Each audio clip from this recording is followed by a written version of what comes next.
Hey, before we get into the video proper, I just want to say thanks for 300 subscribers. Happened a little bit ago now, but I was really busy sorting out moving and videos and work, but I wanted to mention it. It really means a lot.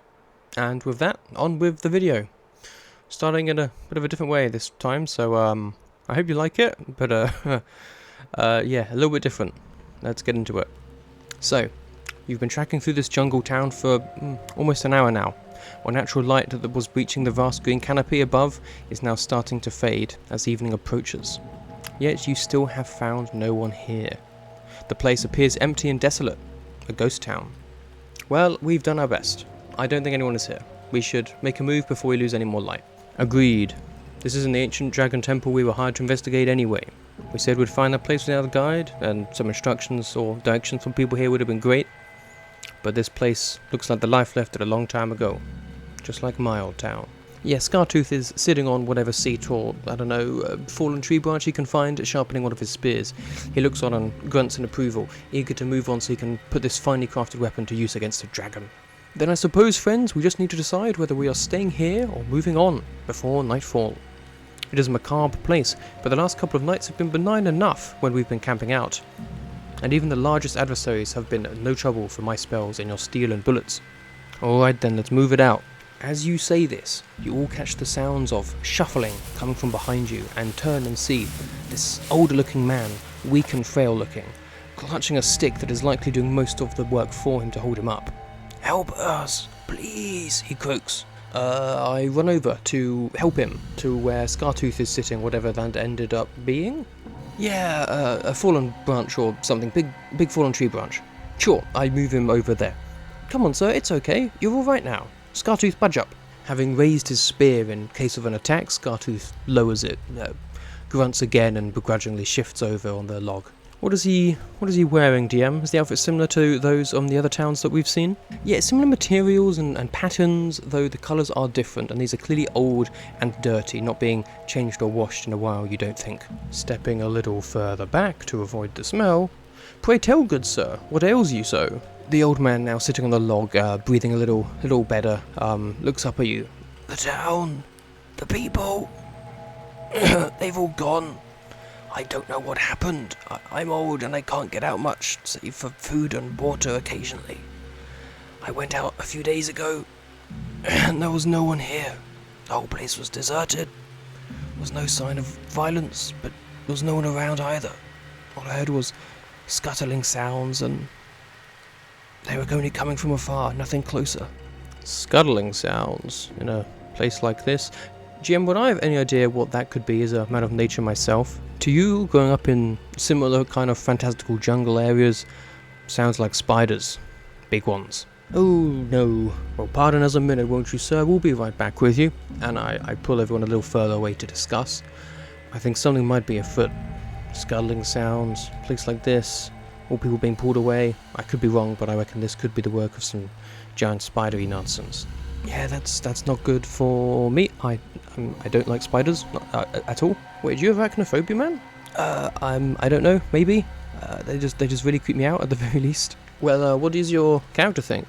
Yeah, he's definitely looking a bit pale. I'd rather not have to deal with any spiders. Well, we have our task set for us already. We need to find the ancient dragon temple and slay the deadly beast inside. There's no time for distractions right now. The people are counting on us.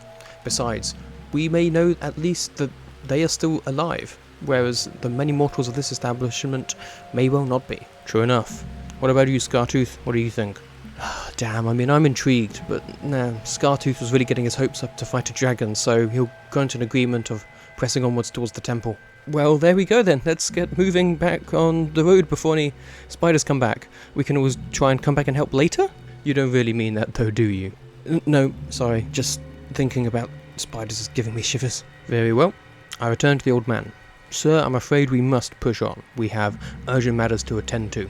You're welcome to come with us, and we can see if there's some other place that can take you in to stay for now. Once we've done what we came here to do in the jungle, perhaps we can come back and help you out, but I can't be certain." Yeah, the old man lets out a cry of protest. "No, please, you must help our town. There is no one else." "Fear not, sir. There are many adventurers in these parts. We are but some. I'm sure more will come through, and like we said, we have others counting on us right now. But we can help you where possible. Are you coming?" Or if not, can we provide you any sustenance, food or water if you need anything? The old man looks sad, but nods understandingly. Very well. Now I will remain here, in hopes of others coming through who can help with this catastrophe. Some food would be greatly appreciated, though. We give him some of our supplies then, and head off. We need to cover some more ground before night comes. Awesome. Well, then, let's take a 5-minute break here, guys. Back in a few. Cool, see you in a few. And then on to the ancient dragon shrine. Yeah. Shoot. Has this ever happened to you? Not this exact thing, obviously. I know this was a very, very simplified version, but a situation where you put a plot hook or something similar in front of your players and they just ignore it. And isn't necessarily just a plot hook, it's supposed to be the plot hook, and then you're stuck with the rest of the session or sessions trying to figure out what to do instead or how to get them back on track because you spent so damn long planning this whole thing. It's happened to me a couple of times, primarily when I was new to GMing, and I did manage to navigate the issues. I also figured out some things along the way that make it less likely to come up in the future. So that's what this is, a few ways to ensure players don't completely ignore plot hooks you set them, or have no reason to follow along with them, I suppose. Hopefully I'll have a better name for it by the time I upload this. Also, if you didn't know, that was my first time doing a little sketch thing, so I hope you enjoyed it, and my sincere apologies if you didn't. And I think they do definitely kind of work for this kind of situation, at giving examples of things in D&D and stuff, because it's what a lot of D&D is, people talking to each other. So I figured I'd give it a shot for this. Never really done one like that before, so I tried my best. Moving on. Let's clarify first that for a one-shot or mini-campaign, your player should be a lot more willing to follow a clearly presented narrative forward that is in front of them. There isn't the time to do whatever they want when you have 1 or 2 to 5 sessions for a game to play out. If they still screw around, maybe this isn't the right group to be trying to do that kind of game with. In addition, if you're running a campaign in a certain setting with a certain objective or a certain narrative that the players know beforehand, then they'll often be more likely to follow this as well. I've played in a couple of games like this, and while they can certainly feel more railroady at times, it's more okay as you went into the game kind of knowing this. Obviously, one of the marks of a truly great game is one that doesn't feel like it's on rails, even if it kind of is, but that's another video entirely. So moving on from all that, what elements do you need to consider when creating plots? Or rather, creating plots that the characters are going to want to engage with. I think there are at least 3 main elements, though I'm sure there are more. We're going to break into these ones for now. You've got players, character, and the story. There's probably more, but these are what we're going with today. So story, first of all, is the one that is in the most directly controlled by you. That made sense. By which I mean there's literally no outside elements affecting this, or there shouldn't be, unless your players have already explained what they want out of their game, in which case, refer to what I already said up the top. In a little example at the start, the party were headed to an ancient dragon temple, or so they thought. In that situation, it was merely something to get them heading towards this abandoned town, with the spider plot that the GM actually wanted to run. They just needed some bait, which is fine, you know, you can do that. It's a bit of a ham-fisted example, but I hope you get the idea. But at the same time, this comes to our first problem. Probably don't try and dupe your players into looking forward to something and then pull them out to doing something else. In situations like this, your players will feel disappointed potentially or outright angry that you've tricked them, but not in a clever NPC way. If you're going to dangle something in front of your players, best to deliver on it, and if you aren't going to do it immediately, at least ensure whatever's happening first is related. In this situation, they could have got to the Dragon Temple later, and that would have been absolutely fine. But having this random spider thing first, if it meant absolutely nothing, was not related, would just kind of feel like they were, you know, missing out on this other plot that they were promised to do something else first. The party in our example were excited to go and fight this temple, this dragon in the temple, and then suddenly there's some mystery plot with spider kidnappers. Thanks, but we're going to go after the Dragon Temple. And hey, I'm sure some parties would go for the spider thing first, but I digress. Why can't these two things be related? Maybe one of the signifiers given to the party about this temple with a large amount of spider webs, at sizes surely no regular spiders could be creating. And then the party finds a town where apparently people are being carried off by spiders. Perhaps the dragon is working with a giant spider queen of some kind and they are bringing it food. Hell, maybe somehow the dragon is the spider queen, that could be cool. Getting sidetracked. Any kind of clear through line, something more obscure is less likely to work, will more likely keep your players involved in the story. Giant spiders, you say? Well, maybe if we track them, they'll lead us to the temple. You get the idea. You could, of course, be less direct with it, though.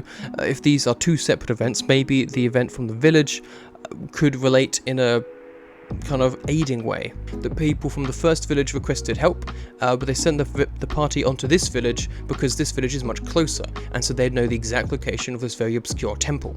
But arriving, all the village's explorers are gone and missing. Better try and find and save them so that they can at least lead you to this temple that's in the middle of nowhere.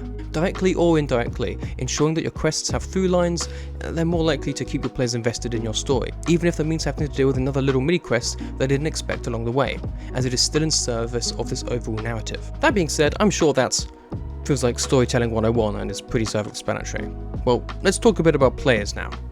This takes some preparation, but is very important all the same. Some players aren't going to want to do certain things. If you have a player who is arachnophobic, maybe don't put in a quest about giant spiders kidnapping people. If someone miraculously has anatidaephobia, I'm not sure if I pronounced that correctly, but in that case, maybe don't make the villain an all-seeing eldritch goose monster.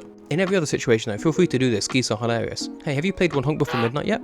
I know some people roll their eyes at this kind of stuff, but come on, your players are putting their trust in you to run an exciting adventure for them.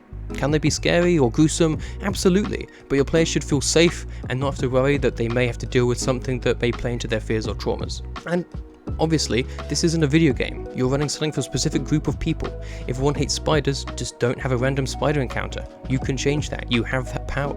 If a whole campaign you're running revolves around such topic, then maybe you need to talk to that player if the rest of the group is really up for it, as maybe this time it won't be for them. But that's kind of a topic for another day as well. So there we go. Know your players. Again, groundbreaking stuff. Give them an option to fight a cool dragon in an ancient dragon temple or investigate a giant creepy crawly place that gives them panic attacks. You can imagine what they're likely to pick, even if technically their character wouldn't. It's worth checking in with players about any phobias they may have, or even if they don't know if it's a phobia, just things they don't like. Any topics they'd rather you not cover in your games, no matter how well you know someone. There may be stuff you don't know, or just stuff you forget when crafting an adventure. Happens to everyone. So having a reference for this kind of thing and knowing what to skirt around is always going to be helpful. And if you do think this is too much, okay, fine. But for me, personally, I'd rather not ruin a friend's time with the hobby by blundering into some topic I could have easily found out they weren't comfortable with. You can find tools for these kind of things online. If I can find any good ones, I'll link them down below. And if you send these kind of things to your players rather than just asking directly, these things may cover something that you miss out or your players don't think about in the moment. Alright, that's enough of that heavier stuff, I suppose. So let's move on to characters and getting a little more fun again. Another way to make your players feel more invested is to make it relevant to their characters. You don't necessarily need to plan these things entirely with them in mind, though of course that does work too, but sometimes similarities just present themselves. One of the characters in our above example mentioned how their town went through a similar crisis with a whole bunch of people disappearing. Now, assuming that wasn't something they made up entirely on the spot, there's absolutely an angle to hone in on. Why was their town suddenly devoid of life? Do they know what happened? What evidence was there? And even if there isn't anything directly or concretely the same, you can still help form a connection through your narration upon entering this place. A familiar noise presents you as you enter this village. Silence. A sound that should be alien in a market square such as this, a place where people trade, eat and drink whilst children run around the stalls at play. Not here though. The sight, the stillness reminds you of your own hometown and what you found there. Empty buildings, no one to be seen. You don't want to believe it, that such an event could have befallen another place, but as you venture further into this village, you are certain of it. This place is empty. It is a lifeless husk. There is no one here except you. Relating to our discussion about plot points, this instills a similar idea. Connecting characters to the story, they are more likely to involve themselves in it. If events around them appear as if they are in a vacuum, they're not necessarily going to be as interested. Another angle, when it comes to characters though, is the characters themselves, not the backstory but who they are now. Are they here looking for a fight like Scartooth? For research? Do they only care about themselves? Scartooth's player was intrigued by the mystery, but they'd been RPing their characters, sharpening their spear, eager to test their mettle against a dragon. Without any kind of pushback from the others, it makes sense that their character would want to press on to the temple and not stop here for some mystery. If there was some kind of encounter here, that would maybe give them more of a reason to stay. Maybe some spiders controlling the townsfolk attacked when they arrived, and when the people were taken down, the spiders retreated afterwards, and now the party wants to chase after the spiders and get revenge after they cowardly ran away. Or maybe it's a tough battle against an almost unseen foe which is hiding in the jungle shadows, which ultimately retreats deeper into the jungle, tempting the party to pursue it. Playing into character traits and flaws is another way to deepen the connection with a plot thread. And hey, if you can combine the two, even better. But you don't have to do it all the time, I don't think. And there you go, a few things to consider if you want to keep your players engaged with new plot threads and calls to action. I hope they help. Are there any tips or hints you use to help your players feel invested with calls to action and new plot points? Let me know down in the comments below. If it isn't obvious, this is a bit of a new video for me, so I'm a little nervous posting it. I've never tried to sketch before, nor tried to give advice. Everything else has been me explaining stuff or giving my opinions or perspectives, and that can be scary enough, but this is on another level. So I hope you enjoyed it, but if not, that's okay too. I'm still getting used to this whole YouTube thing and trying to figure out where I fit in, if that makes sense. So I'm trying to do different things and see what works and what I enjoy. If you are new here, I do mostly do Pathfinder content of varying kinds, as well as making videos on building dungeons, and occasionally I cover other TTRPGs and broader topics like this one, I suppose. Like I said, all over the place, but if any of that sounds interesting, please subscribe. I'm hoping to reach 500 by the end of the year, and honestly, knowing that the effort I put into these is being enjoyed and appreciated by at least a few people really does make it worth it. But that's all for now, so if you're still here, thank you so much, and I'll see you in the next one. Goodbye.